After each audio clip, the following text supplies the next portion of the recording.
Hi இவஸ் இன்னைக்கு ஒரு முக்கியமான ஒரு வெஜிடபிளை பற்றி தான் பார்க்க போகிறோம். அது என்னன்னு பார்த்தீங்கன்னா ப்ரோக்கோலி. அது என்ன வித்தியாசமாக இருக்குதுன்னு பார்த்தீங்கன்னா காலிஃப்ளவர் மாதிரி தான் இருக்கும், ஆனால் காலிஃப்ளவர் கிடையாது. அதிக மருத்துவ குணங்கள் கொண்ட அற்புதமான ஒரு வெஜிடபிள் தான் இந்த ப்ரோக்கோலி. இதில் விட்டமின்ஸ் நிறையா இருக்குது. விட்டமின் ஏ இருக்குது, சி இருக்குது, கே இருக்குது.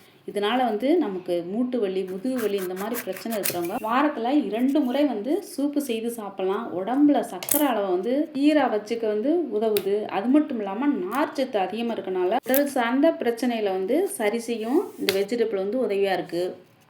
இந்த மருத்துவ குணம் கொண்ட broccoli sodium, magnesium, phosphorus, potassium, calcium அப்படின்னு சொல்லிட்டு எல்லா சத்தும் புரதச்சத்தும் இதில் அதிகமாகவே இருக்குது. இதை சூப்பு செய்வது எப்படின்னு சொல்லிட்டு பார்க்கலாம். இந்த ப்ரோக்கோலி மார்க்கெட்லாம் கிடைக்குது, ஆனால் கொஞ்சம் காஸ்ட்லி தான். ஒரு கேஜி 100 ரூபா அந்த ரேட்டில் கொடுக்குறாங்க. ஒரு பூ பார்த்திங்கன்னா ஒரு 50 ரூபா அந்த ரேட்டில் வரும். நமக்கு சூப்புக்கு தேவையான அளவு மட்டும் ப்ரோக்கோலி எடுத்துக்கலாம். எடுத்துகிட்டு ஃபஸ்ட்டு அதில் உள்ள சின்ன சின்ன பூச்சிகள் எது இருக்கான்னு சொல்லி செக் பண்ணிவிட்டு சின்ன சின்ன பீஸாக உடச்சி நம்ம வெதுவெதுப்பான தண்ணியில் போட்டு ஒரு 5 நிமிஷம் ஊற வச்சு நல்லா கழுவி எடுத்துக்கலாம். நம்ம ரொம்ப சூடான தண்ணியிலையும் போட வேண்டாம், ஏன்னா இதில் உள்ள சத்துக்கள் அந்த க்ரீன் கலர் மாறாமல் இருந்தால் இதில் உள்ள சத்து எல்லாமே அப்படியே முழுமையாக நம்ம உடம்புக்கு கிடைக்கும். அதனால வெதுவெதுப்பான தண்ணியில் போட்டு கொஞ்ச நேரத்தில் இதை க்ளீன் பண்ணி எடுத்துக்கலாம். இப்போ இதுக்கு தேவையான பொருட்கள்னு பார்த்திங்கன்னா சோம்பு, சீரகம், கிராம்பு, சின்ன வெங்காயம், தக்காளி ஒரு சின்னது, அப்புறம் ப்ரோக்கோலி பீஸ் பார்த்திங்கன்னா ஒரு 6 பீஸ் எடுத்துருக்குறோம்.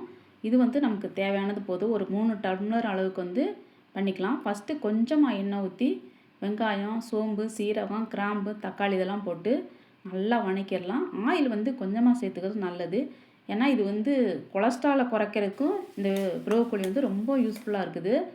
அதனால் இது லைட்டாக அப்படி வணக்கிட்டு இப்போ தண்ணி அளவாக ஊற்றிக்கலாம். நம்ம இந்த 6 பீஸ்க்கு 3 டம்ளர் தண்ணி ஊற்றுறோம். உங்களுக்கு எவ்வளோ தேவையோ அந்த அளவுக்கு ஊற்றிக்கலாம். தேவையான அளவுக்கு உப்பு போட்டுக்கலாம். மூடி போட்டு 5 to 7 நிமிடம் மட்டும்தான் இது வேகணும். அதிக அளவு வேக வேண்டியதில்லை. ப்ரோக்கோலியில் சத்துக்களும் மருத்துவ குணங்களும் இன்னும் நிறையாவே இருக்குது. நம்ம கொஞ்சம் தான் சொல்லியிருக்கோம். இப்போ சூப்பு ரெடி ஆயிடுச்சு. வாங்க டேஸ்ட் பண்ணி பார்க்கலாம் எப்படி இருக்குன்னு சொல்லிட்டு. ப்ரோக்கோலி சூப் சுவையோ சுவை, ரொம்ப அற்புதமாக இருந்தது. ப்ரோக்கோலியை தனியாக எடுத்து சாப்பிட்டு பார்க்குறப்ப அதோட டேஸ்ட் அவ்வளோ நல்லா இருந்தது. ஒரு டிஃப்ரெண்ட்டான டேஸ்ட்டாக இருந்தது. ஆரோக்கியமான ப்ரோக்கோலி சூப்பு செய்து சாப்பிட்டு பார்த்துட்டு எப்படி இருந்துச்சுன்னு கமெண்ட்ஸில் சொல்லுங்கள். பாய்.